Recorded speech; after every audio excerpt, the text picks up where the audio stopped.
Guys, over the last couple of weeks, I have invested another $13,000 in sports cards that I hope to sell in the next couple of months so I can keep on track with my goal of making full-time income in sports card related activities this year.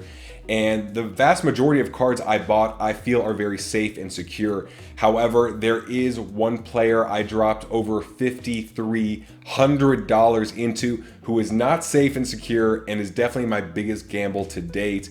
So I'll share with you all the cards, the reasoning behind it, as well as the price I paid. But I also have a learning lesson for each purchase that I'll share with you. So hopefully it helps you on your investing journey as well. So with that being said, welcome back. Now let's get to work. All right, guys, let's start with this stack right here, and we'll go from cheapest to most expensive. And these were two cards recommended to check out by Zachary Mullins on YouTube. He commented on a post, so shout out to him. And there are two different cards here, but the first one is this Carmelo Anthony base card, which is not special at all, except for the fact that LeBron James has his classic crybaby face on it. And I thought that was the funnier part. That's the more unique part of this card because, you know, for 60 cents, I got about, 25, 30 of these. And I feel like I'll be able to sell them for at least $2 or $3 a piece because of LeBron James's crybaby face on there. The second one I think is a lot cooler, and that is the Allen Iverson shooting over LeBron. And, it's a nice horizontal card. You get to see both athletes evenly colored, and you could be a LeBron fan or an Allen Iverson fan to appreciate the card. And again, it's not anything special, but I paid 60 cents on average from these cards from Burbank Sports Cards. I think I got 70 total, and the total cost was 42 bucks. So very low downside. I'm sure I could sell these at card shows for about $5 or $8 a piece, even though the condition's not great. It's not really a card you want to get graded, but I'm sure someone will pay $5 a card for this. So the lesson learned is just, even if a card's not supposed to be special or collectible, look at the entire card, see what else is on it. Maybe it's the design, maybe it's a complimentary player, and you might have something worth a bit more. All right, moving on to the second pile here. And this is just a purchase for myself. So these are Mars Blackmon 1991 trading cards, and I don't know if this is the complete set, but this is the little box it came in that I just threw in a top loader, and they're not in great shape, so they're not going to be cards that I get graded, but I just love these cards for myself because not only do they remind me of being in the early 90s, but I could actually feel what it's like to be a kid again when I see some of these designs and I see the Jordan logo and how young Spike Lee and Michael Jordan are. And so they were just for myself, but these cards were going for about $15 to $20 each during that giant spike we saw in late January, early February. And then I got this entire set for $22.49 just recently. So the rule is that, or the lesson is that trends just don't last forever. Wait for the prices to cool off and then go in. Moving on to stack number 3. And these are a couple of Kyler Murray select rookie cards in PSA 9, and these were actually accidents. I did not mean to buy these cards. Look, I believe in Kyler Murray coming up for this year. I believe in PSA, and I think 9s are solid values. However, what happened is that I got my email from eBay on new listings on Kyler Murray rookie cards, because every day I have my saved searches. So when I got the email, I saw that this listing was set for $135. Buy it now or best offer. So instead of looking up the comps and prior sales and all these things I normally do, I woke up and I just saw the price that they were offering at and put in an offer at $96 a piece for two of them, thinking that that was a lowball offer. And in actuality, it was just market price for the cards. There were a few sales that were over that. There were a few sales that were under, but I thought I was getting a steal. Instead, I was just paying market price for these cards. So the lesson I learned is, even if a new listing pops up and everything looks good, just check the comps ahead of time. Don't assume that you're getting a great deal just because you're offering a lot less than the price that they will take. All right, next one is this Dak Prescott BGS 9.5 Prism rookie card. And personally, I think this card looks great. I love it. The subgrades on the 9.5 are good. We have a 10, a 9, and 2.95, so it's a solid card. And I paid, I think, $273 for it. So I think it's great for the price I paid. It's also a lot rarer of a card than Dak Prescott's Silver Prism card. I think there's like 33 of these Flash Prisms in PSA's registry, and there's 1,350 or something like that of his Silver Prisms in PSA's registry. So this is a lot cheaper and a lot rarer of a card. And even 273 for a 9.5, I think is less than what his Silver Prism is going for in a BGS 9.5, even though that there's like 50 times the amount of them out in circulation. So I really feel great about this purchase, but the lesson learned is don't be afraid of parallels if the price is justified, because even though Silver Prisms will be a lot easier to move as a whole, when this is so much rarer and I feel like it looks good and the price is actually better, I'd rather go with the parallel. All right, next up is the Shaquille O'Neal 1992 Stadium Club members only in a PSA 10. And I thought this was a great investment for a couple reasons. One, Shaq is tied to LeBron, he's tied to Kobe, and he's tied to MJ. And there are only 121 of these cards in existence for a PSA 10. And because of that, and because it hit a high of $2,000 a couple months ago, and there were several other sales at $800 and $850, something like that, I felt like this was a great card to get at a low price. And I ended up picking this up for $433, which is basically where this card was at in September of last year. So with everything that Shaq has going for him, personality on TNT, the commercials, the link to Kobe and the others, and for a card that only has 121 in existence in the 10, and knowing that if people have this card and they're submitting to PSA, they'll probably get a 9 or an 8 or a 7 because they've been sitting around for so long. I feel really good about it.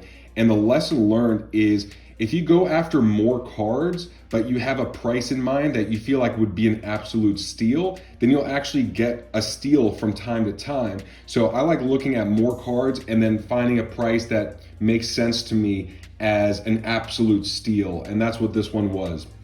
Next up are these two Hakeem Olajuwon rookie cards. And I did mention this at some points over the last couple of months. And look, Hakeem Olajuwon, he's one of the best ever, one of the greatest centers to ever play. You have the 86 Fleer set, which is perhaps the most iconic set in sports cards history because it's tied to Michael Jordan and his rookie card. And these cards hit $3,000 a couple months ago, and I ended up picking them up for $1,400 a piece.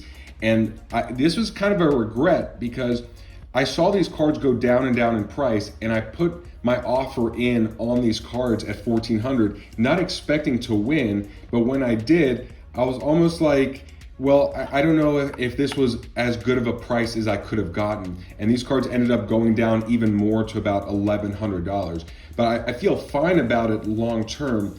But the lesson for me is that if cards are going down in price, then I need to make sure that I have my steal offer like I did on the Shaq versus just a good deal, because there are a lot of good deals out there, but I want to go for a steal, especially when I'm tying up $2,800 on two cards.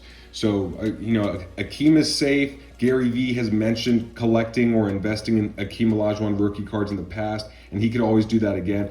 But I don't have a very specific strategy with Hakeem Olajuwon, and because of that, I want to make sure I have, if I get his cards, it's an absolute steal rather than just a good deal. All right, next up is this stack of 1998 Bowman Chrome Peyton Manning PSA 10 rookie cards.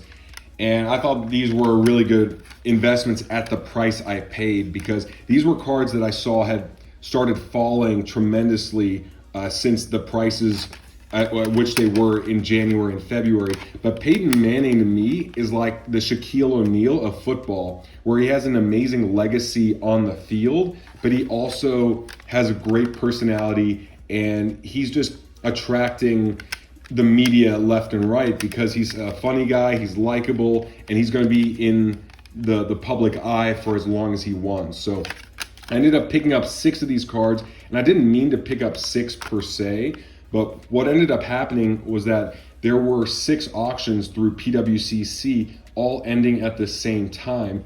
And when I saw they were ending and I had my price in mind that I thought was a steal, I ended up putting in the offer on all 6 of them, thinking that I would probably win 1 or 2. And what ended up happening is that I got 2 of these cards for about $700. I got another one for $710, I think another for $797, and I forgot the other prices.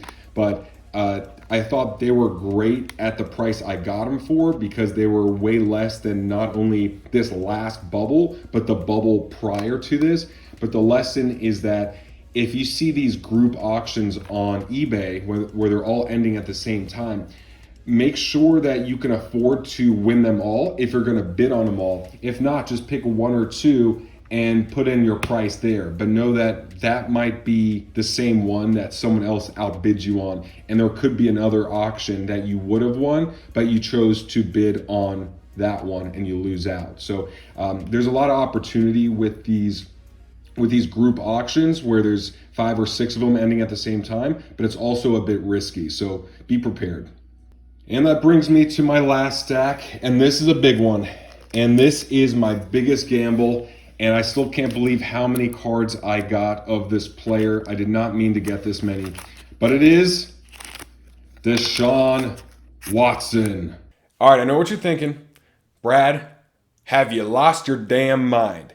And I get it, but this investment intrigues me for a couple of reasons. And for one, I don't like investing much in rookies or even second-year players that don't have much of a track record on the field or on the court. So investing in Deshaun is kind of like my replacement for speculating on rookies. But the difference is that he has a good track record on the field. He can play the game. He's young. He's a quarterback, which is by far the most important position in football. And so I feel like on the field, he's good. It's very tough to get a franchise quarterback, and a lot of teams are willing to take a lot of baggage if it's going to land them the right quarterback that's going to help the team succeed.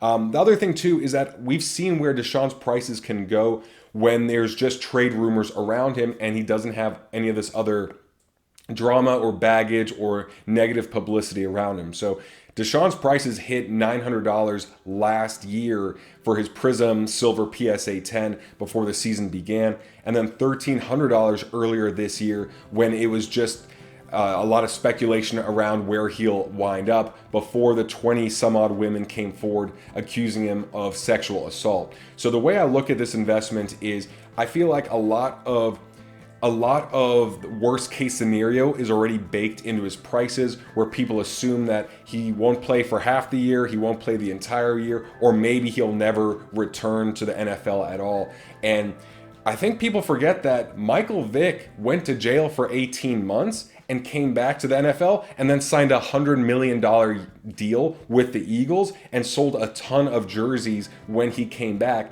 And when you're a fanatic of a team, it's a lot easier to forgive a player based on what they did elsewhere or off the court or off the field, because if they're going to help your team win, then that's all that matters when you're a fanatic of the team. Everyone else could hate them, but as long as they're helping your team win, it's a lot easier to forget. And remember also that Ben Roethlisberger was accused, I believe, twice of rape.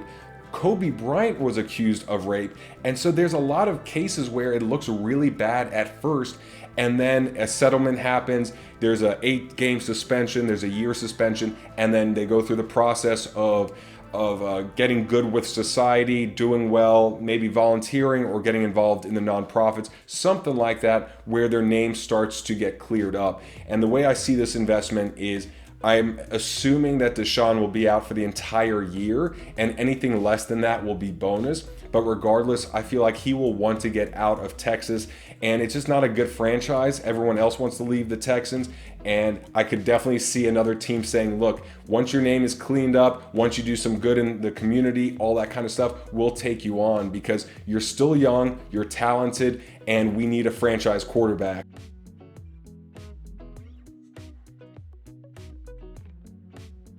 I stocked up on Deshaun, but definitely more than I anticipated. I just kind of didn't limit myself. And so I think the lesson learned is it doesn't matter if you're investing in someone that is secure or not, understand how much you're spending because it gets out of control very easily.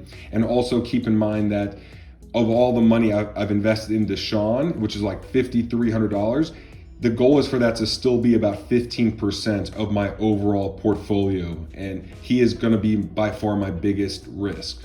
And there's one more thing I've got to show you, which is this. This is a Rob Gronkowski autographed mini helmet. I'll open it up right here. And this is from Matt Powers over at Powers Sports Memorabilia. And a special thank you and shout out to him because he offered to send this to me free of charge after we had our live stream a couple weeks ago. And he knew I was a big Bucks fan and a big Rob Gronkowski fan. So I love it, man. This is super cool. On this side right here, check this out. Super Bowl champions.